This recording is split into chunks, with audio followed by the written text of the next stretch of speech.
it over break, and that's okay. But yeah, we are going to let's look at what we're going to do all week, and then I will.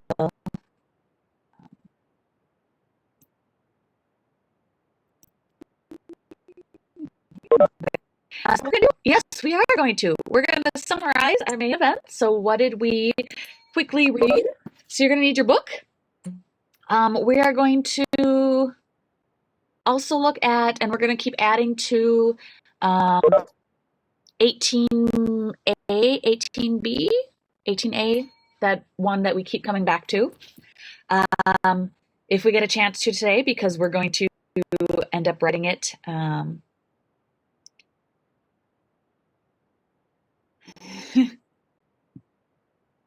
Well, you were supposed to read up to it. Yeah, I mean, if you didn't attend, then that's up to you to read it. Yeah, because everybody else, we only have one chapter left, and so we know what happened. So if you didn't read it, that was kind of on you. So it was a very tragic. I mean, if you didn't read it, well, we're fully talking about it today. So hopefully you read it. But we are going to read chapter 23, and then we're going to complete 25A. So you're going to need your book today, and you're going to need 25A. So if you want to find those things in your workbook, or go put 25A in Notability, do it right now.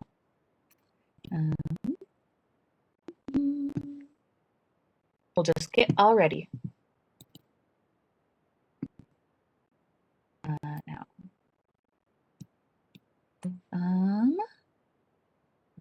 You want social studies.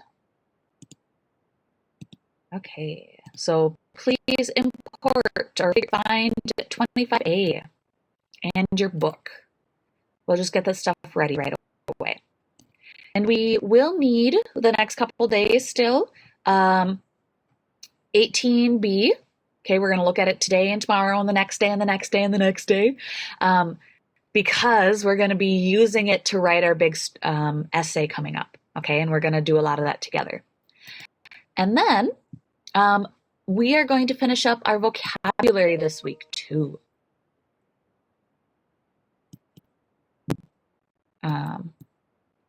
So yeah, so we're going to need the aha moment for Sound of Running Feet. Okay. Now, no, we didn't actually skip ahead. I was going to say, I know we read a little bit more, but we didn't. Okay. 107. Did we? 107. Okay. We're going to reread 107. So please, ladies and gentlemen, can you turn to page 107 in your book?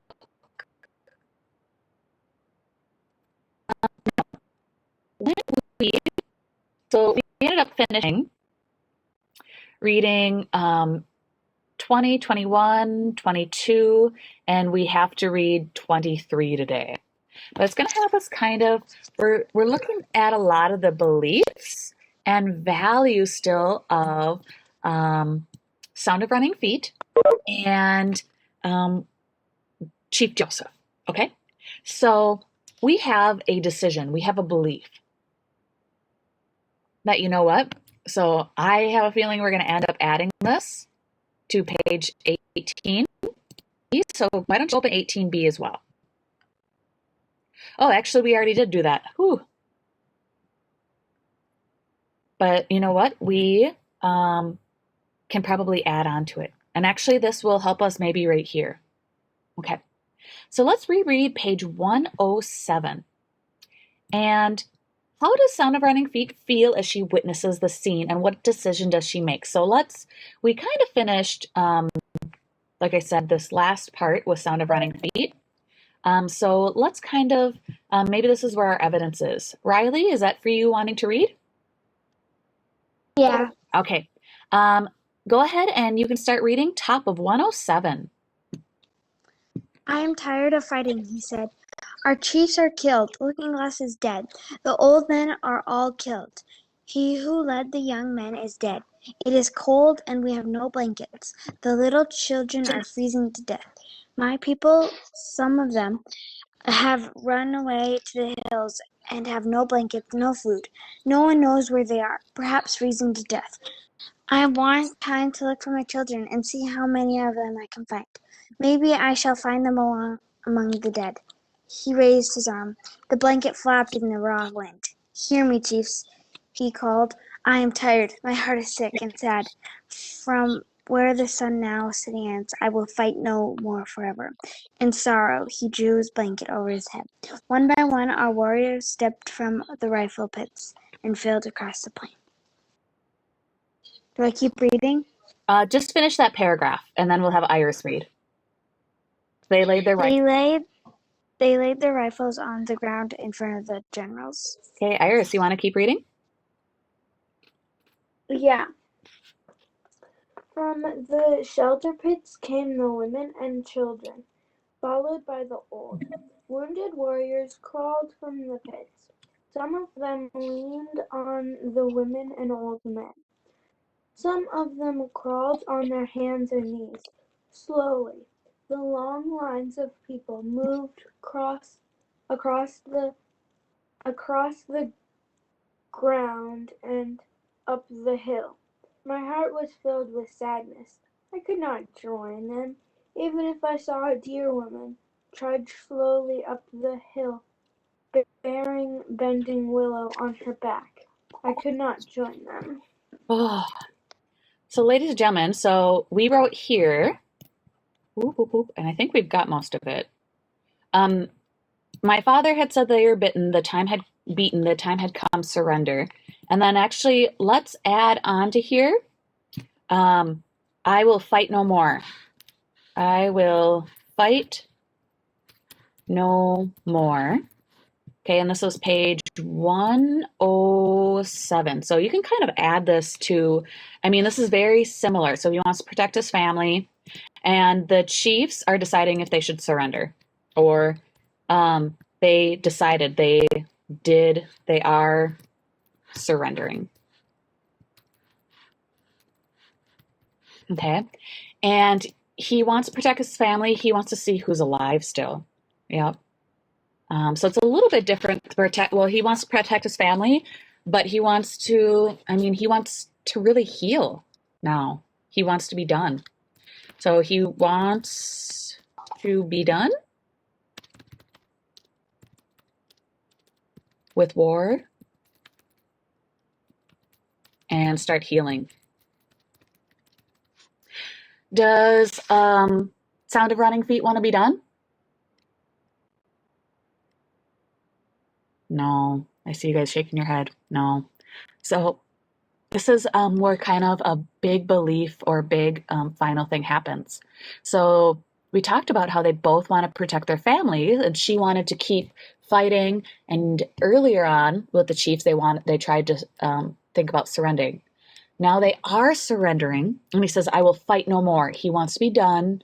He wants to start healing from his wife dying, his family dying. And, ooh, as we found out, she said, I will not join them. Okay? She wants to protect her Can we family. go back to the first page because I wasn't able to get everything down. Yep. Okay, thank you. Yes, no problem. And yeah, and so we'll just add on to our other quote with Sound of Running Feet. She said, I will be done, or I can't join them.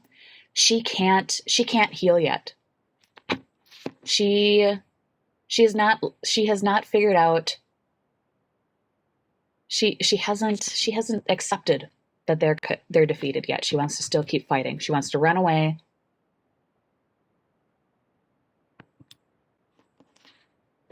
Yep.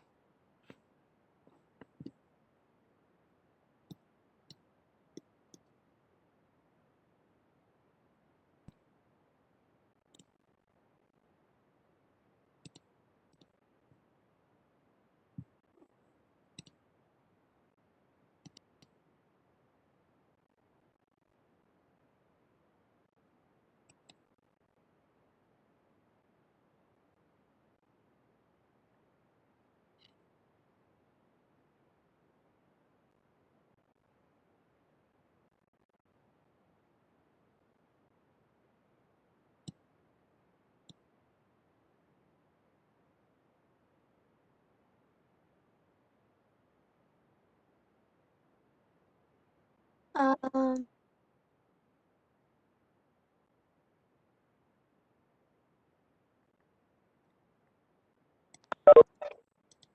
All right.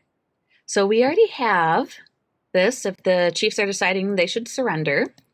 And she said, I will not join them, right? On page 107, she wants to protect her family. And then actually later, she's not done fighting, is what I'm going to add to this. Or she can't heal yet.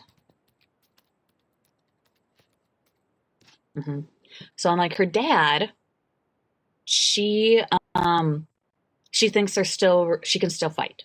So this we wrote on Friday. So let's just add, she earlier she wanted to protect her family. She was not with them she wanted to still fight. But she's still not done fighting. She wants to go. She can't forgive them. She thinks that she should still have blood for what they've done to her family. She can't give up quite yet. So she's going to go head north, right? To the old women's country is, I think, what they called it.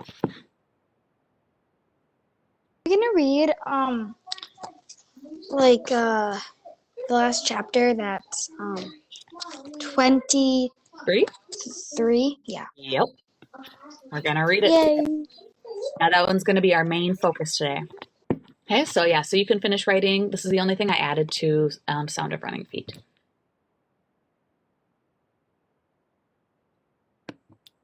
Oh, I think something deleted here. Might have to ask you for that later, you guys. Okay. I'm excited to read it, but now I'm nervous. That's why necklaces dies. Yeah. So we discussed, her feelings. So she really, her dad is ready to heal and be done with it. But she is not. She still wants blood. She still thinks that they can escape. They can survive on their own. They can live as a family. She can still marry Swan Necklace. So she's not done fighting. She's not done giving into the blue coats yet. And she can't quite heal. So what we're going to look at today, again, we're still looking at what are the beliefs and values that guide Chief Joseph and his daughter Sound on the Running Feet. So we're going to look more at what is this meaning then, thunder rolling in the mountains? Okay, so this is going to be our focus today. What do you think? And a lot of it is kind of explaining, it talks about in the last chapter, is kind of the meaning. And we're going to still gather evidence. So on this 18b, we're gathering evidence still for the differences between their beliefs and values. Okay, so today's question, today and tomorrow, what is the main meaning of thunder rolling in the mountains? Okay, so,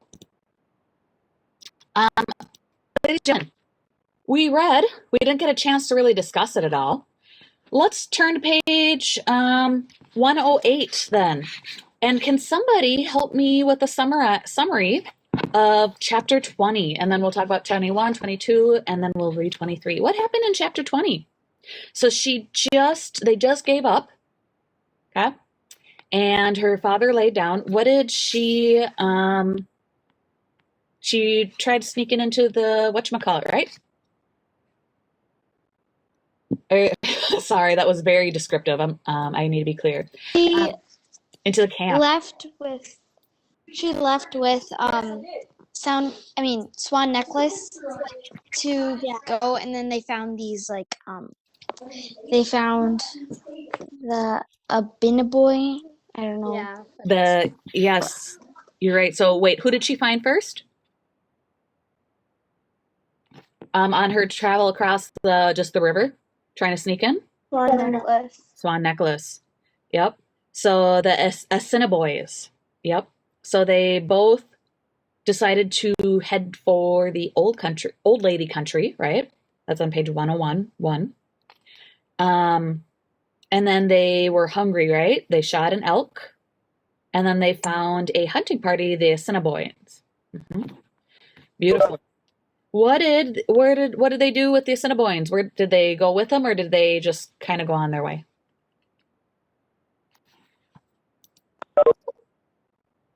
Did they go with the They Assiniboines? went with them They went with because them. Yeah, they went with them. they wanted like food and a good place to sleep. Yeah.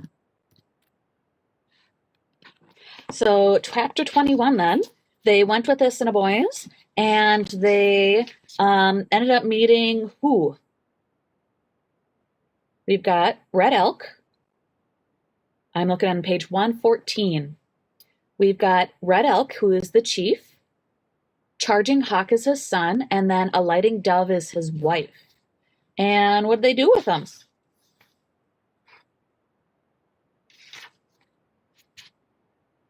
They went into their teepee, right? Yeah, they went to their teepee and stayed there for one night. And then the next morning, they were gonna leave, and they were just out of camp, and then Swan Necklace was murdered. Yes. Do you guys remember what was the reason then in chapter 22? Why was he murdered? He was murdered only because the son had wanted a rifle. And because the son wanted to marry Sound of Running Feet. Yeah, they probably could have. The rifle was kind of a bonus, but I think the main thing that he was murdered. I mean, they could have just taken the rifle, right, without murdering him. But I think the reason why they murdered Swan Necklace is because they knew that it was her fiance, and they Charging Hawk wanted to marry her, right? So she hung out with them.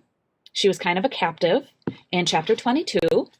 What did she learn while being with the Cinnabon? Oh, I don't remember. I don't know that. She Assiniboine. learned a That few Charging words. Charging Hawk wants to marry her. Yeah.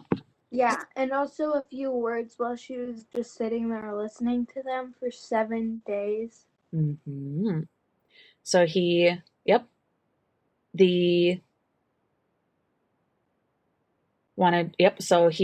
learned some words and tried to listen and talk.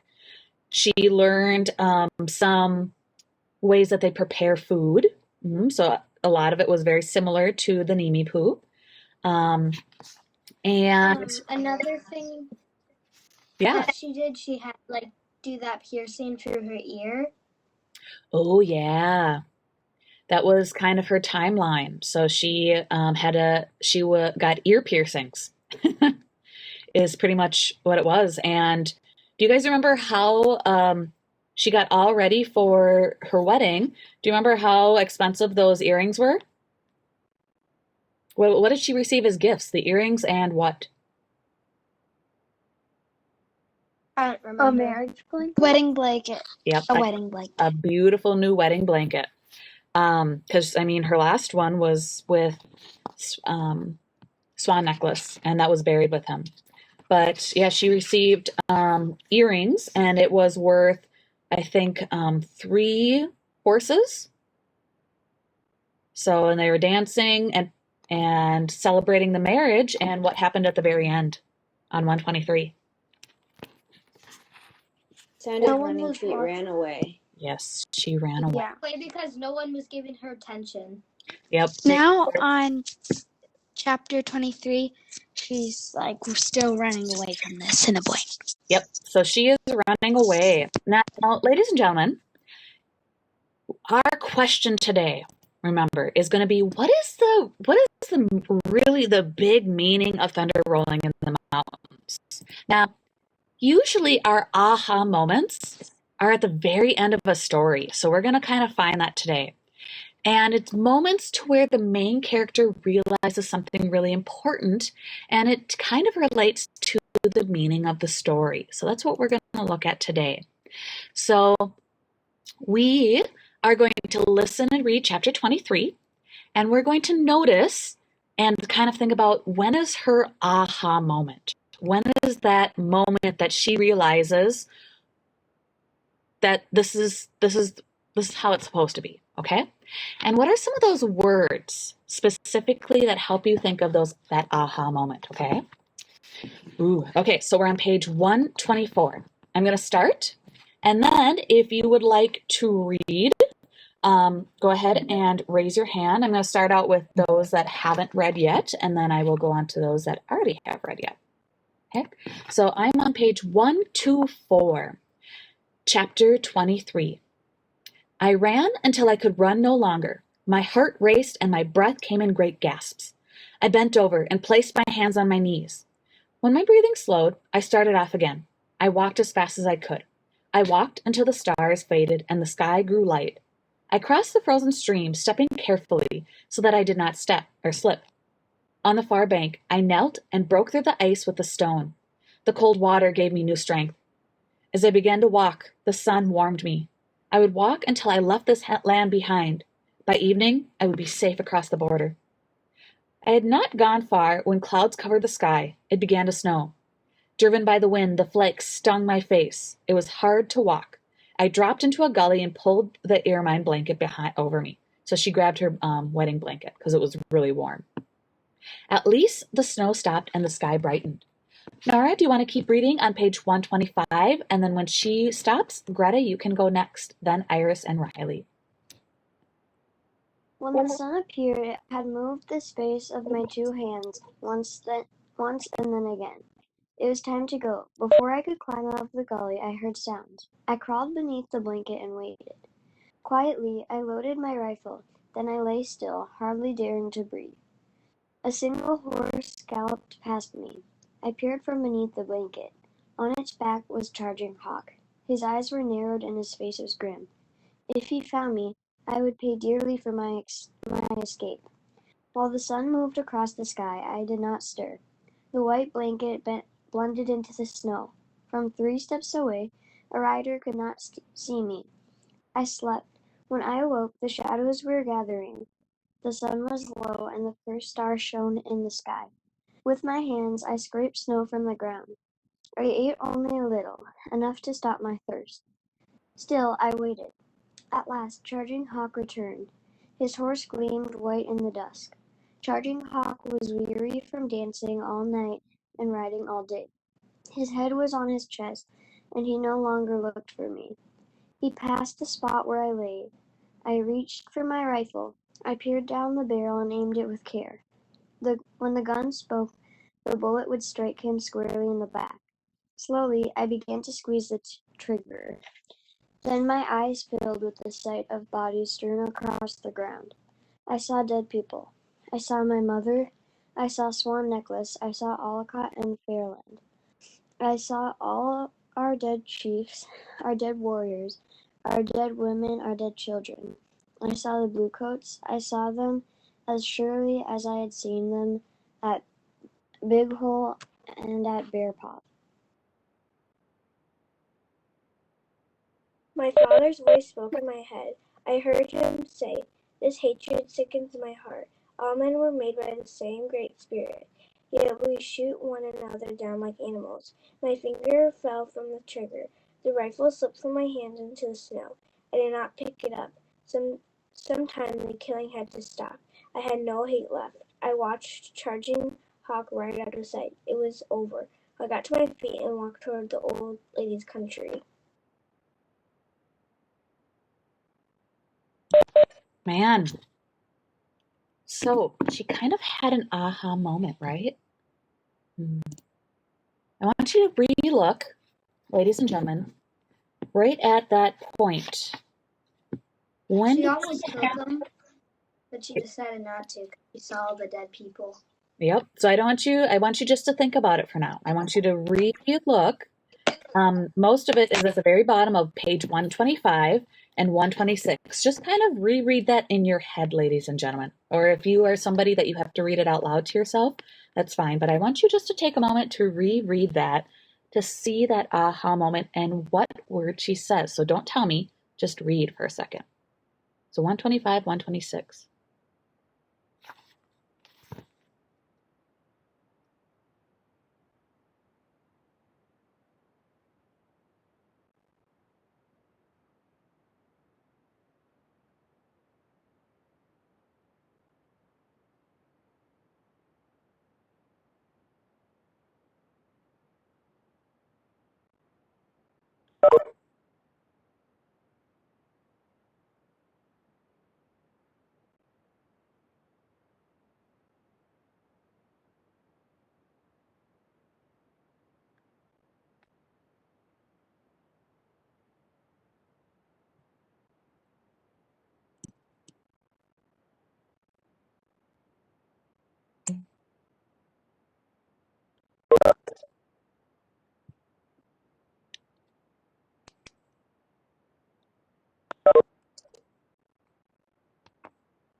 Okay, then let's turn to page 25A.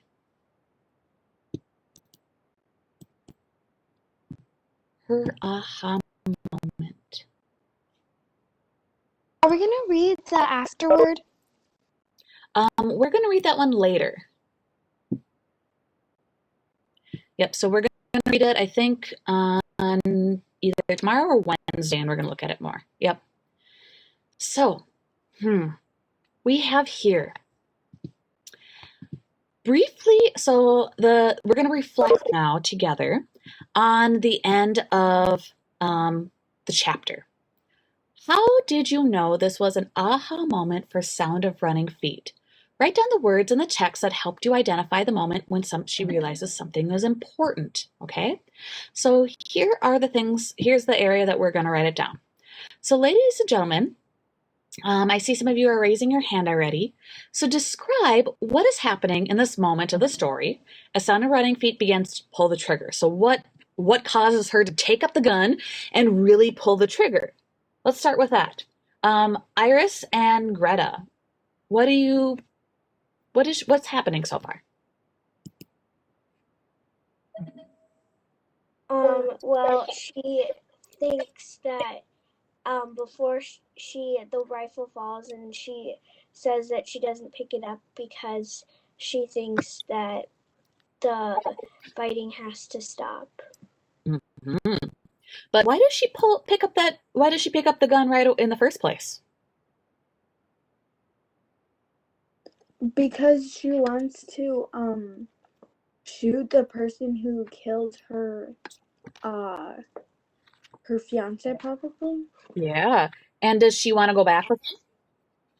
No. No. No. She does not want him to find her, or else she said that she'll have to pay like dearly for her escape.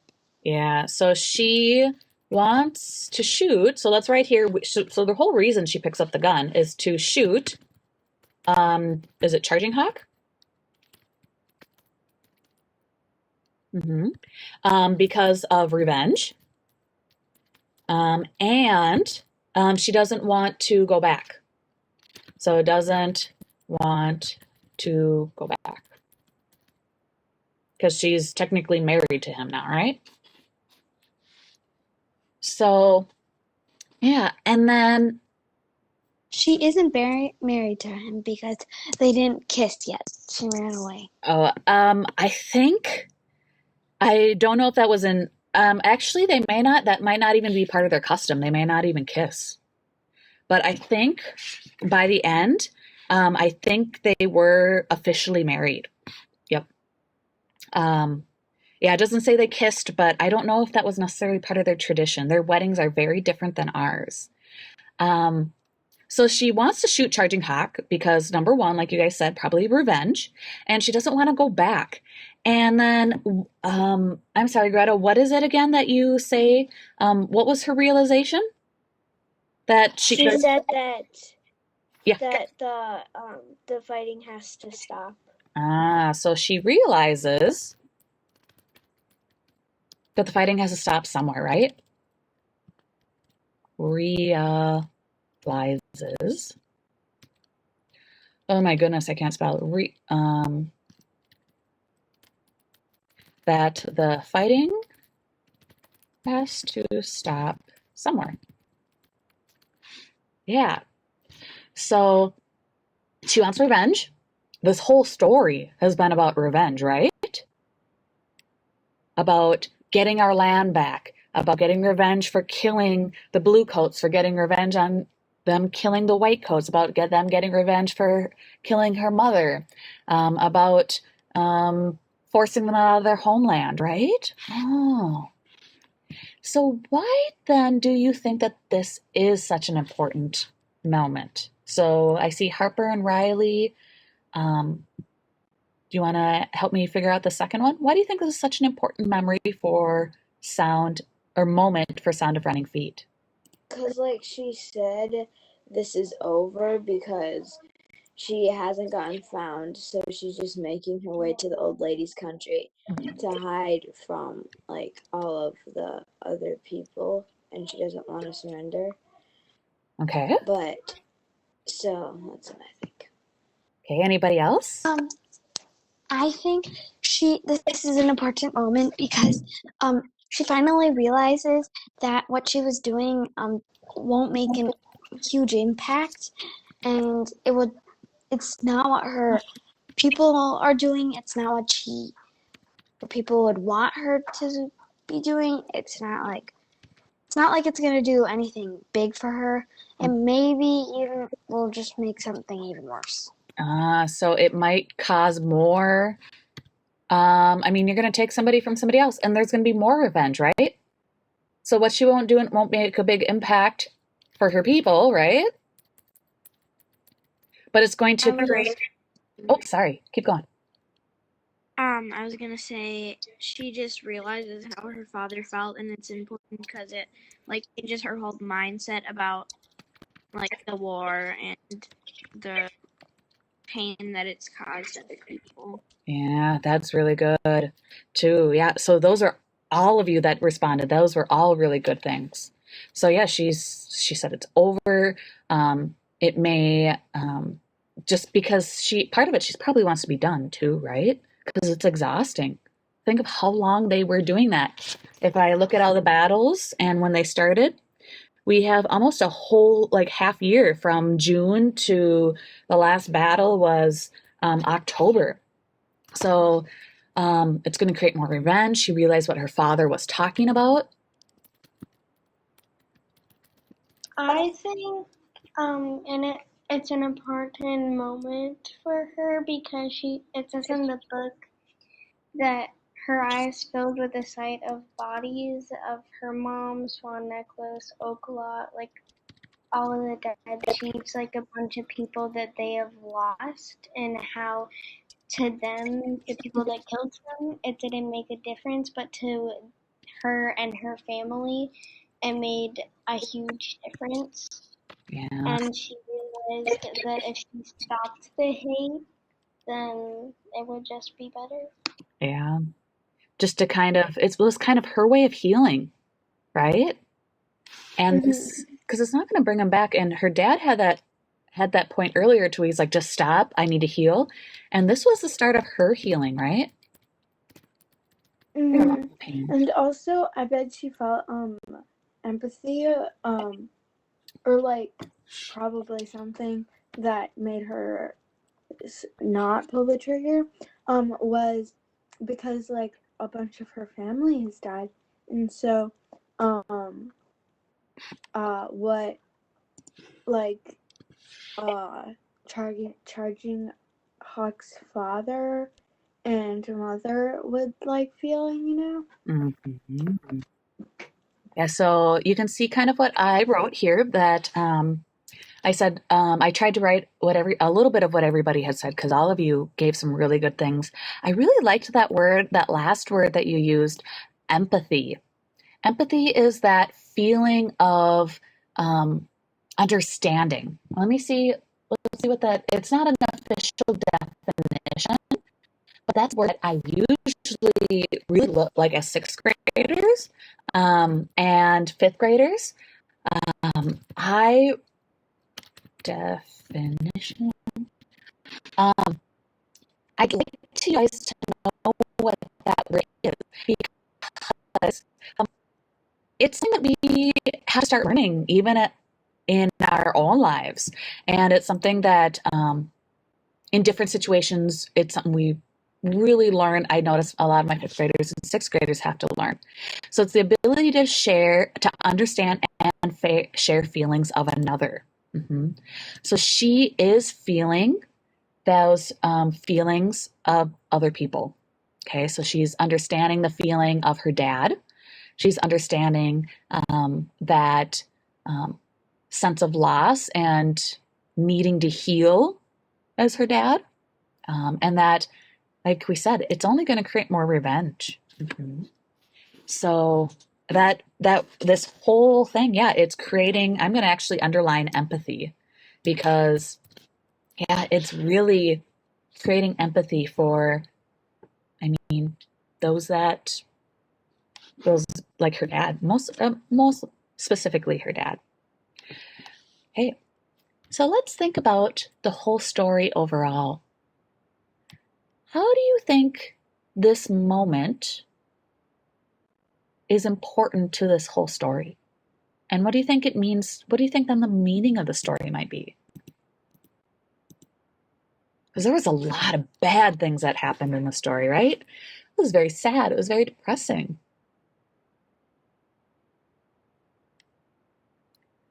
So this was, like we said, probably our final details. Nora? Goodness. Sound of Running Feet is finally realizing that fighting and killing won't fix anything. It will just create more fighting. Ah, there you go. So Sound of Running Feet is realizing that fighting creates more fighting. And like her dad said, death and revenge only creates more death and revenge, right?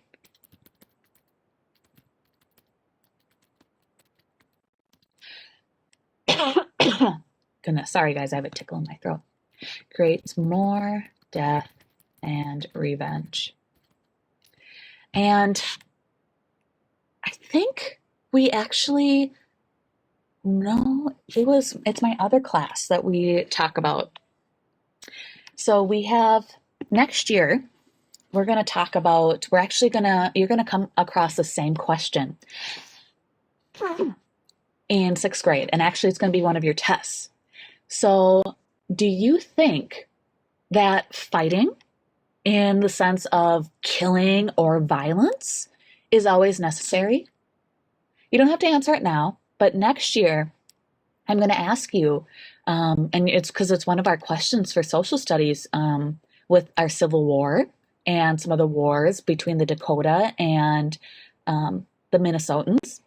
And so you guys have a really good, you can pull a lot of good evidence from what we learned about this year. And the question is, do you think we need to fight, like literally fight for those ideas or for revenge or those bad things? And I mean, you can talk about the story then, because maybe, yeah, you got to fight for those things. And we've got a lot of really important things going on right now in the world to where people died. I don't know if any of you have been following our trial with our African American George Floyd who died. There's a lot of people that this last summer, there was a lot of violence just to get their voices heard. Okay. It wasn't peaceful violence. There was a lot of peaceful protests. And so that's something that we're experiencing in our real life. So is it worth it to protest peacefully? Okay. To get our voices heard? Does that really work? I mean, we've got people like Martin Luther King and like, some of those, oh goodness, who's the one? I'm totally blanking on her name. The one who refused to get up from the bus? Rosa Parks. Rosa Parks, thank you. I'm blanking on a name right now. They peacefully protest and they still made a big difference. But other people think that doing things more strong, like violently, so including violent or death, is the only way to like let people know. I mean, even the police officer he thought violence was the way to control something. And other people are letting him know right now. I mean, he's dealing with the repercussions of it, is violence the answer? Okay. Or how far do you go to make your voice heard? Whether it's you're a police officer and you're trying to get somebody, or if you're debating or you're batting against an idea, like with the Nimipu, their idea of forcing them to move out. Do you peacefully move and then work on from there and try to use words like Chief Joseph? He used a lot of words and persuasion or trading. Remember, there was a lot of Nimipu that traded land to try to retain the land that they could own. And others, I mean, they just decided to fight. So that's something I want you to think about. The essential meaning, I think, then could be is fighting always the answer? So maybe how far would you go to, what do I want to say, to share your opinion, maybe? Or let's go fight for your opinion.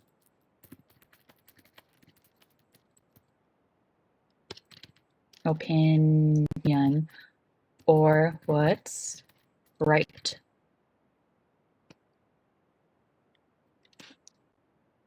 So that's kind of maybe a main idea, because we had a lot of wrong in the story, right? And there's a lot of wrong in the world. So how far do we need to go? Do we need to kill people? Do we need to make it right? Do we need to talk, discuss? Do we need to get revenge? So, and it's not just the story. If you notice, there's a lot of real life things. I mean, even in school, if a bully's getting after you, how far do you go to stand up for yourself? To fight for your opinion or what's right? So that's like standing up for yourself.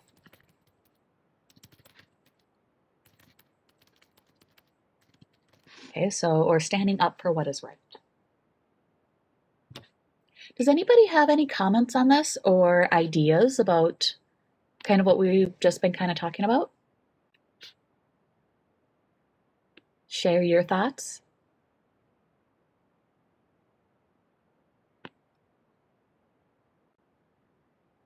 Malala, yeah, she was another one who really stood up for her thoughts. I haven't read all of the Malala stuff, but did she fight? How did she fight? Like she wanted to go to school, but they wouldn't allow her to go to school. Yeah. So she just went to school in secret. Ah, so hers was more of a bus or something. I think on the bus or in the classroom she got shot in the head. Yes. Yeah, in the bus. Yep. And so she didn't violently go to prove what is right, but she ended up doing it in secret. So, and I mean, just kind of what are those ways that you would fight to stand up for what's right? So yeah, she secretly went. And now she has made such a big impact with her words and her story, and it changed a lot of things, right? So now, yeah. And she won a Nobel Peace Prize too for it. Yes. And I mean, her actions, they weren't violent, but they made a difference, right? So, and then you've got Sound of Running Feet and the warriors of the Nimipu, that they thought the only way they could fight and show what was right, rightfully theirs, was to actually fight and kill. But at the beginning, Swan Necklace did not think like that, but at the end he was like Sound of Running Feet. Yeah. And do you think other people's experience, do you think your experience as time would make you change your mind? Could be. So like Swan Necklace, at the beginning, he was a pacifist. Pacifists are the ones they're usually, they're not wanting war or the actual physical fighting. And so he didn't want to fight. But with his friends dying, the Redcoats, and his fiance being at risk and his family being at risk, he ended up changing his mind because of those people that influenced around him.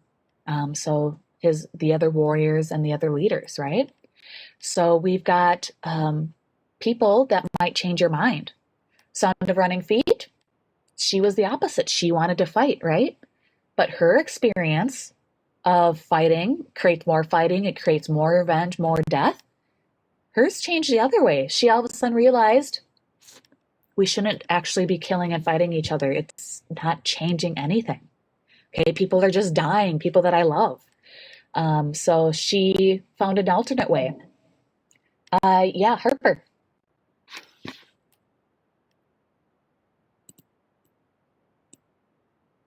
Or Sienna, sorry.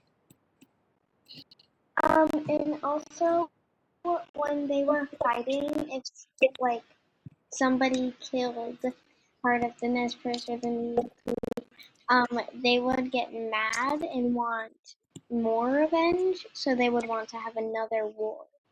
Yes. And then it would still keep going on and on and on because they want revenge, which would equal a war.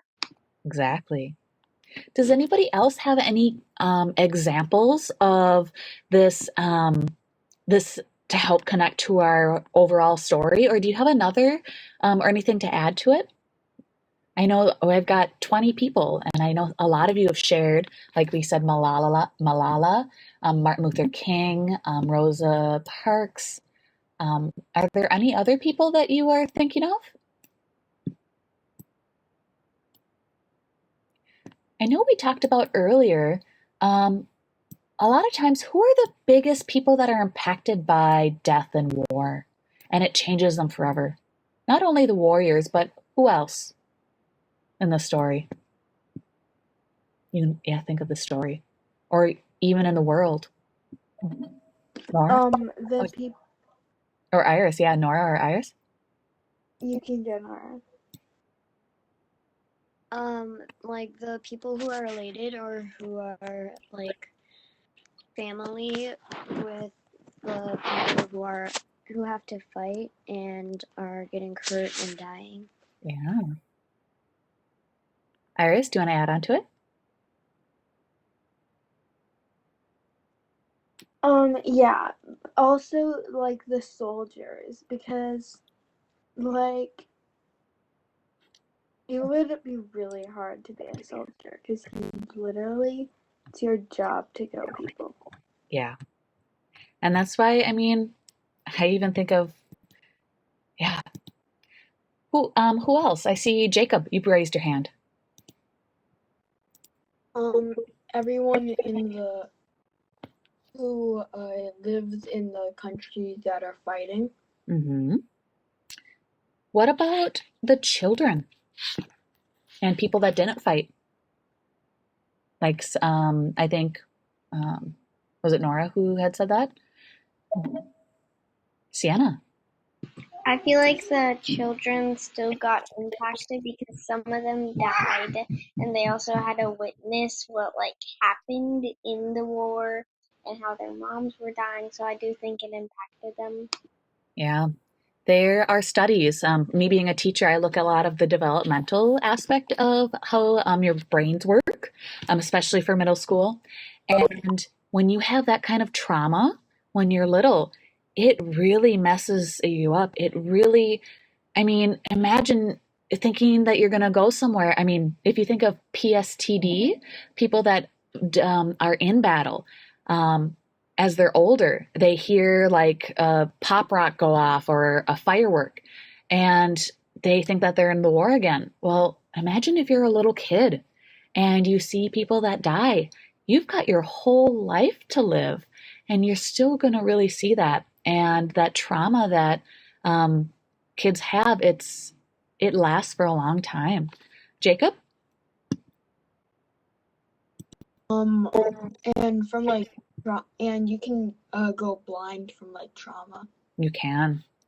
And it's right now, the sad thing is that like Syria and some of those places in the Middle East, they have big wars like that. And those children, they are exposed to all of that.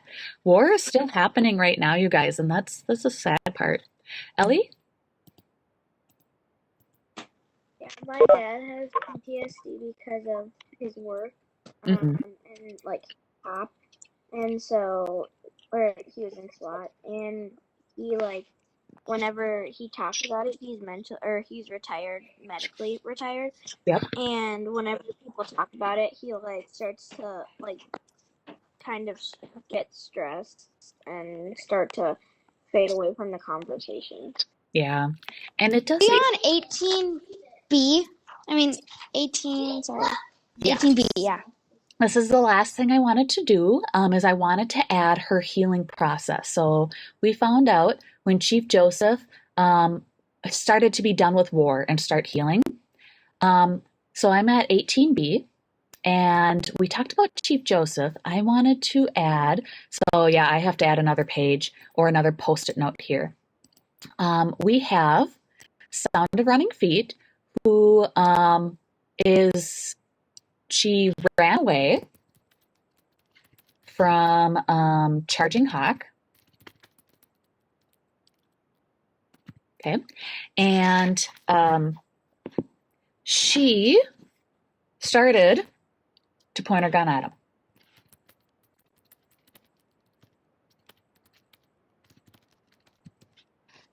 Now, there's a lot of stuff we can kind of write here, but I think if we get the gist of it, if you need to look back at it, you can. So let's see. She says, slowly I began to squeeze the trigger, then her eyes filled with the sight of bodies strewn across the ground. I think, let's write, my finger fell from the trigger, the rifle slipped, and I did not pick it up. So we're going to just write some of the quote, because then if you need to find it more later, you can. So my finger fell from the trigger, the rifle slipped. Okay, and I'm going to do these 3 dots because that means I'm not going to write the whole quote. That means it continues. There's some words in there that I'm not adding. So the rifle slipped into the snow. Okay, so I'm not writing from my hand into the snow, okay? So that's why I have the 3 dots. I did not pick it up.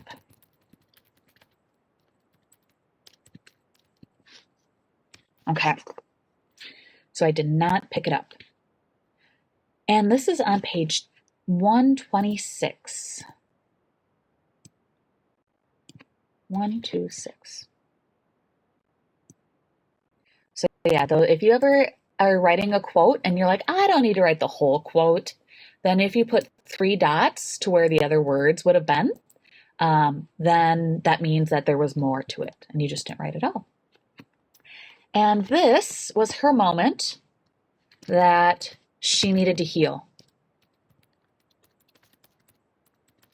Oop, wrong heel. And stop. Not necessarily stop fighting or living, but she needed to stop physically fighting. Ooh, I'm just writing in Spanish, physically fighting and revenge. Yeah. Lovely. You guys, that was a really good conversation today. And it gets hard to talk about this terrible things. This was a really good story and it makes me so sad. I have a hard time reading stories like this. Yeah. Anybody else? While other people are finishing up, what was your thoughts on this story? I loved it, but at the end, it sort of got depressing. Yeah. Anybody else? Ellie, Harper, Nora? I thought that. What? Harper, go ahead. And then Ellie. Okay. I thought that in the end it was going. I've never actually read a book with like a sad ending or like a depressing ending. So when I read this book, I was like really sad because I was thinking that Swan Necklace and Sound of Running Feet were gonna get married and like it would have that happy ending, but instead it was like the worst ending you could possibly have. Mm-hmm. Ellie, what do you think? Yeah, I liked the book, and it was different from a lot of books that I read, but I just like sometimes I thought like, what would happen if that happened to me and my family, or like what would happen if that happened in my life? Like, I don't think I would ever heal, and I just thought I was just thinking, like, the rest of the end of the book, like, how strong I thought that Sound of Running Feet was, because she's able to, just get through all of that by herself. Yeah, exactly. And we're going to read the afterward, not tomorrow, but on Wednesday. And we're going to see that she did kind of continue on. Life does go on, though. And I think you would be surprised on how strong we are as humans. Nora? I kind of had the same as Harper and Ellie, but I wish that the book would just keep going because it's really good and I don't want it to be done. Yeah.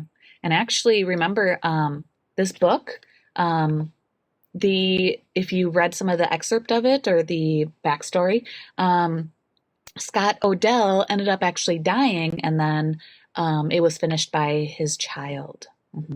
So I wonder if it would have continued. Greta, thoughts? I actually read the afterward because I couldn't stop, and it was probably one of the saddest endings I've read, because usually it happens where something sad happens, but then there's always like a big positive impact that happens at the end that they make it the ending. But like in Thunder Rolling the Mountains is what, like, they didn't do that, and they just kept the ending really sad and depressing. Yeah. And this is a historical fiction. So a lot of times with history isn't always happy. And so it's a fiction because some of the characters are made up. A lot of them are real. Some of the story is made up, but most of it, I mean, it's based off of a real event. Gabby, what is your thought? I thought Swan Necklace and Sound of Running Feet would have a wedding at the end of the story, and I thought they would get their land back, but it was actually completely opposite. Mm-hmm. Yeah, like we said, it wasn't a happy story. Iris? Well, I'm wondering how old Sound of Running Feet actually was, because I'm pretty sure that in Native American traditions they marry quite young, and so Sound of Running Feet might probably isn't that old. In the story that she had just turned 13, and so now she was like a real woman. She was she wasn't not a girl anymore. And it wasn't a whole year, so I'm thinking she was still 13. Yeah. At the beginning, I thought it said at the beginning 14. Okay. 14. I think at the end of the book, I think she was 15. I don't know. Okay. So, yeah. So, yeah, I mean, we can, so yeah, between 13 and 14, I think is the difference. Right.